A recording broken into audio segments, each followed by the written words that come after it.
इंद्रिय शक्ती कार्यावरून पुन्हा बाधक ठरतात. मनाचे जडत्व, पूर्वजन्मीचे दुष्ट संस्कार. आपल्याला काय कळत त्याने पूर्वजन्मामध्ये काय कोणते पाप केलेली आहेत आणि कोणते वाईट कृत्य केलेले आहेत आपल्याला काय माहिती. कर्म करून तर तो या जन्मात आलेला आहे, परंतु संस्कार घेऊन येतो तो मागचे. ते जे दुष्टपणाचे संस्कार घेऊन आलेला आहे त्या संस्कारांनी बाब होते.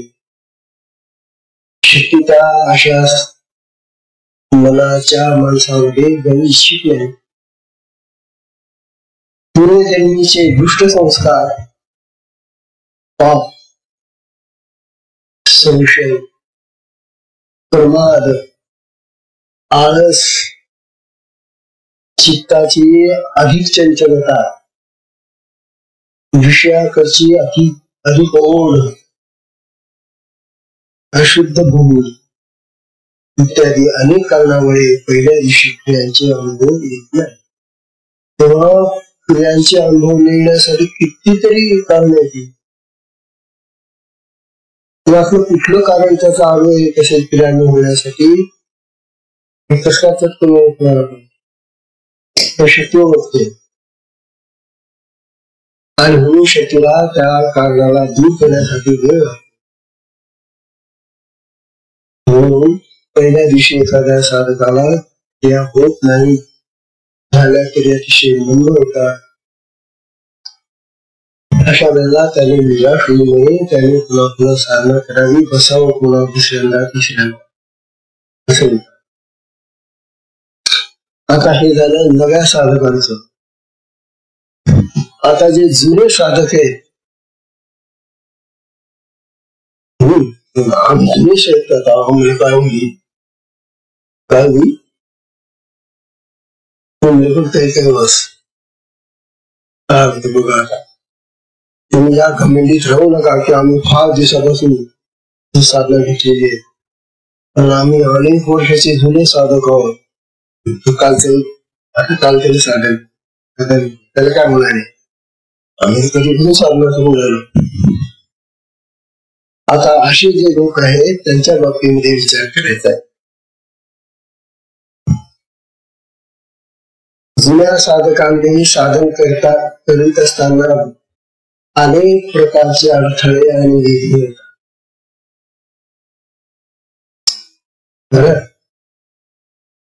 ती विघ्ने अशी पाहता श्लोक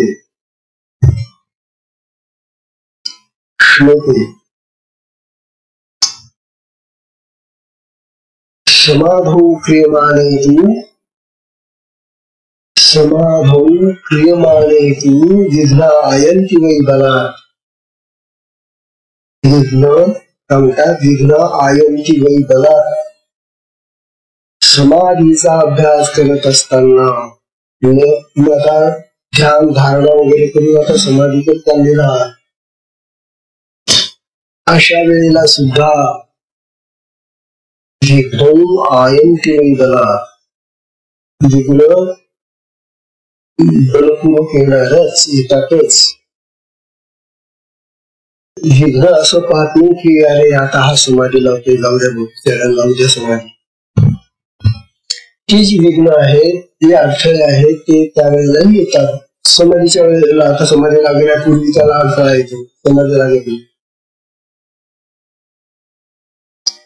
समाधौ क्रियमाणे तु विघ्ना आयन्ति वै बलात्. आता कोणकोणती बाबा होती त्यावेळेला हे सांगताय. अनुसंधान राहित्य, त्याचा अनुसंधान राहतच नाही, ध्यान लागतच नाही त्याला. आता अरे आता तुला समाधी लागणार होती ना, पण काय झालं अडथळाला ध्यानच होऊ लागत तुला. अरे बाप ध्यानामध्ये अडथळाला ध्यान लागत नाही, त्याची धारणा लागत नाही. अनुसंधान राहित्य आलस्यम भोगलालसम. त्यावेळेला एखाद्या वेळेला त्याच्यामध्ये आळस शिरतो आणि आळस हा महाशत्रू. शास्त्र वचनच असं म्हणून आलस्यमी मनुष्याणाम शरीरस्थो महारिपू. शास्त्र सांगतो बरं, आलस्यम ही मनुष्याणाम शरीरस्थो महारिपू. माणसाच्या शरीरामध्ये आळस नावाचा महान रिपू म्हणजे शत्रू आहे. हा आळस आपल्या चांगल्या चांगल्या गोष्टींना होऊ देत नाही, अडथळा आणतो. म्हणून महारिपू म्हटलेले त्याला. उद्यम समे नास्ती. उद्यम म्हणजे उद्योग. आळसाला घालवण्यासाठी उद्योग हाच मित्र आहे. तेव्हा प्रयत्न आणि उद्योग या दोन गोष्टींनी आळस नष्ट होतो. जाग्यावर आदमी उद्या करून साधणं. म्हणून पुष्कळ लोक आळशी लोक साधना टाळून दुसरंच काहीतरी करायला लागतं. भीती नाही तर आणखी काहीतरी दुसरं करत बसत. पण साधना नको म्हणतात.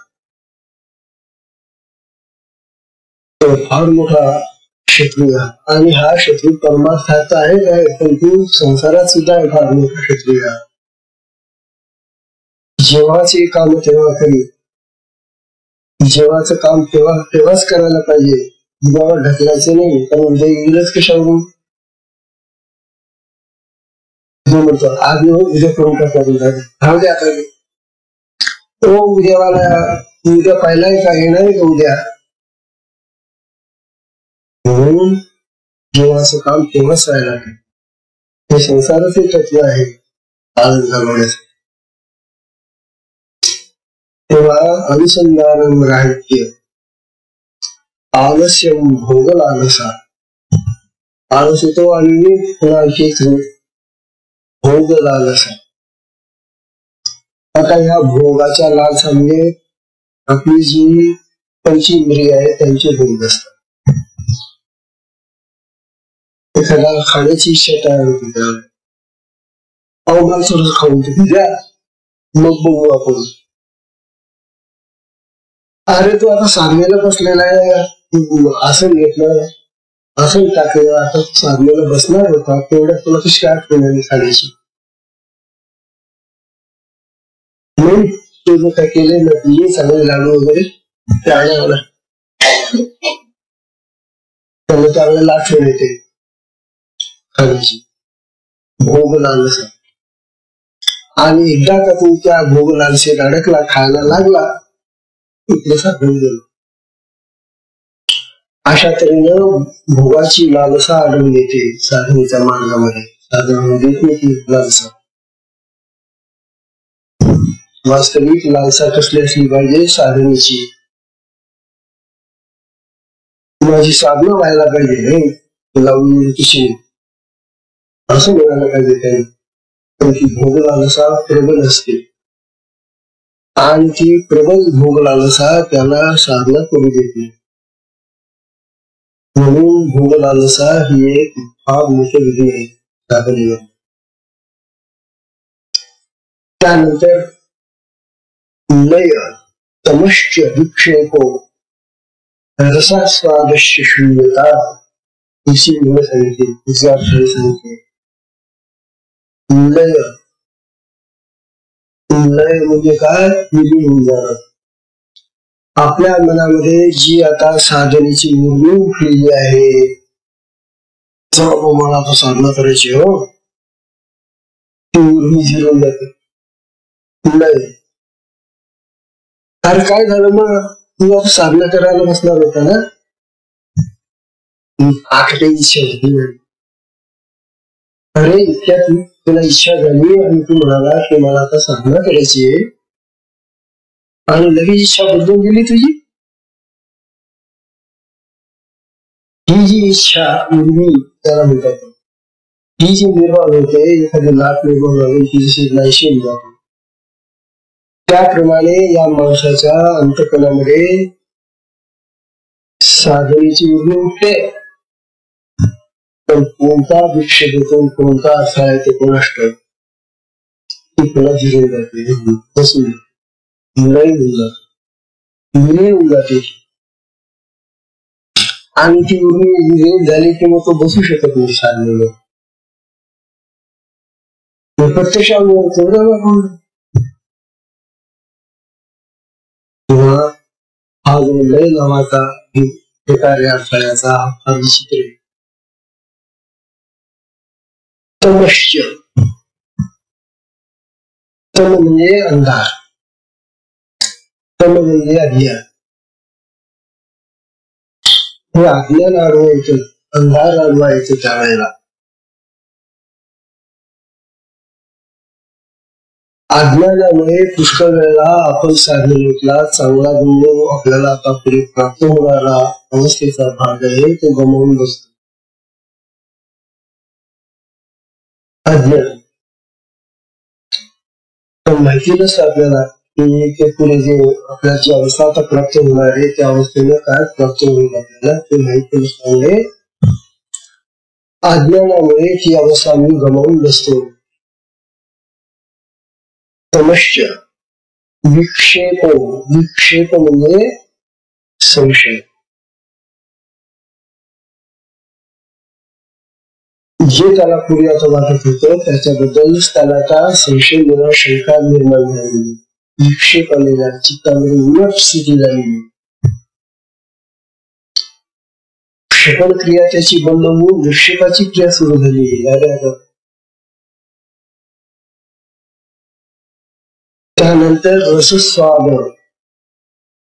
रसस्वाद म्हणजे त्याच्या तोंडाला कुठल्या तरी गोष्टीची आठवण होते आणि पाणी सुटते. आता वास्तविक तो साधनेला बसलेला आहे, साधना करणार आहे तो, आणि त्याला कुठल्या तरी एखाद्या पदार्थाची आठवण होते खाल्लेल्या. आता तो पदार्थ नाही तिथे घरामध्ये सुद्धा, परंतु त्याच्या स्मरणाने सुद्धा त्याच्या तोंडाला पाणी होते. जेव्हा काय काही स्मरणशक्ती फार विचित्र असते. या स्मरणाने हुबेहूब त्याला त्यावेळेचा खाण्याचा जो आनंद होता ना तो आता स्मरणाने येतो. त्याने प्रत्यक्ष खाल्लं असेल त्यावेळेला, त्याला तोंडाला पाणी वगैरे आलं असेल त्यावेळेला, परंतु आता तो विषय नाहीये, तो पदार्थ नाहीये, तरी सुद्धा त्याच्या आठवणीने तोंडाला पाणी शिकवलं. याला रसस्वाद असे म्हणतात. पुष्कळ साधकांच्या तोंडामधून लाल गळते मग असे साधक पाहिलेले, लाल गुण झालेले, कारण लोका झाले ते खाऊन.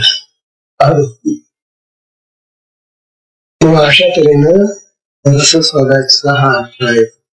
रसस्वाद शून्यता.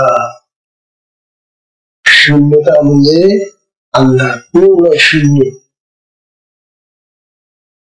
काहीच कळत नाही. काय करावं, बसावं त्यांनी साधनेला, कळत नाही. ही शून्य अवस्था फार वाईट आहे. बसणं न बसणं, बसण्याच्या पलीकडे असणं, हे सगळं गेलं, शून्य गेलं. मनामध्ये कुठलाही विचार येत नाही, कुठली भावना येत नाही, कुठलाही काहीच येत नाही त्याला.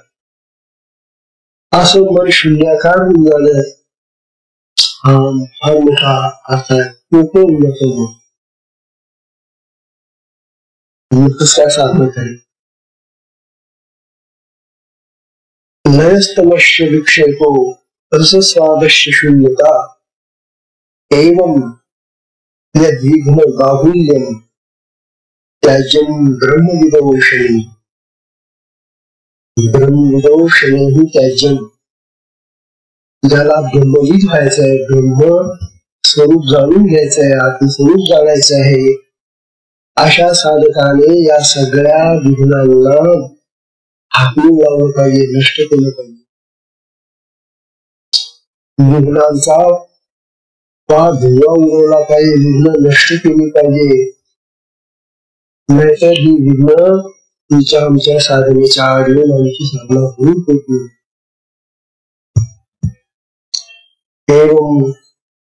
विघ्न बाहुल्यम, तर ते अनेक आहे ती होऊन जाते. एक विघ्न येतं त्याच्या मागे त्याचे सगळे मित्र जमा होतात. बघा त्यांच्यामध्ये काय मैत्री आहे.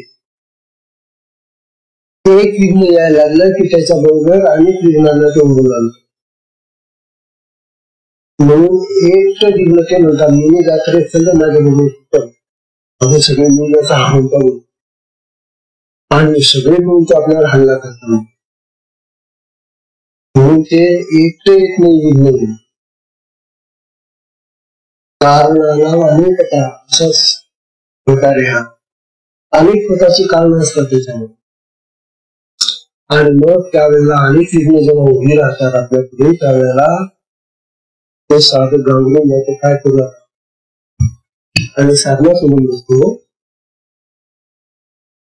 एवं यद विघ्नम बाहुल्यम त्याज्यम ब्रह्मविदोषणे, तेव्हा ब्रह्मविद माणसाने ब्रह्माला जाणून घेण्याची इच्छा असणाऱ्या माणसाने या विघ्नांना नष्ट केलं पाहिजे. या श्लोकाचा अर्थ बाळगला. समाधीचा अभ्यास करीत असताना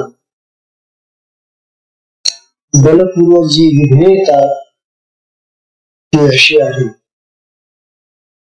अनुसंधान राहित्य म्हणजे लक्ष न लागणं, बुद्धीचे साध्य नसणं आणि मन बाहेर भटकत असणं त्याला म्हणतात अनुसंधान राहित्य. आळस, भोगलालसा, लय, तम, विक्षेप, रसस्वाद, शून्यता इत्यादी विघ्न होतात. ब्रह्म जाणणाऱ्या साधकाने या विघ्नाचे बाहुल्य हळूहळू कमी करून त्यांचा त्याग करणे त्या आवश्यक आहे. त्याचा तपशील असा एक एक विघ्न घेऊ आपण आणि एकेका विघ्नाला आपण कसं दूर करायचं ते करू. विघ्न तर येणार. आता हे जुन्या साधकांचं चाललेलं ना, नवीन साधक त्याला तर बिचारांना माहितीच नाहीये काय आहे. तेव्हा आता हा जो नवीन साधक जो हा जुना साधक निवडून राहिला तो अगदी अगदी समाधीच्या जवळ आलेला पोहोचलेला आहे आणि त्यावेळेला तिथून त्याला ती विघ्न बाहेर खेचतात, मागे खेचतात. म्हणून या विघ्नांचा विचार आपण आता अवश्य केला पाहिजे. अशी विघ्न जर आपण आता हटवली नाही, त्यांना दूर केलं नाही तर आपल्याला त्या समाधीच्या अवस्थेपर्यंत ते कधी जाऊन देणार नाही, कधी पोहोचू देणार नाही. आणि साधनेची समाधी ही आपली शेवटची अवस्था आहे. साधनेचं शेवटचं अंग समाधी आहे आणि मग साधनेच्या पुढे 7 ज्ञानभूमिका आहेत त्या वेगळ्या आहेत. पण आधी समाधीपर्यंत तर पोहोचू दे बाबा आम्हाला. म्हणून या विघ्नांना नष्ट करण्यासाठी आधी मला तयारी करावी लागली. आता ही तयारी कशी करायची, केव्हा करायची, कोणी करायची, का करायची यांची उत्तर आता उद्यापासून पाहू.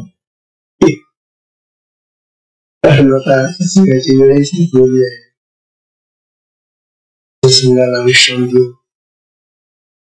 फार महत्वाचा विषय हा आपल्या जीवनाशी खेळणारा विषय हा साधनेतला किंवा संस्थानाचा विषय या ठिकाणी आपण संपूया. हरिओम तत्सत.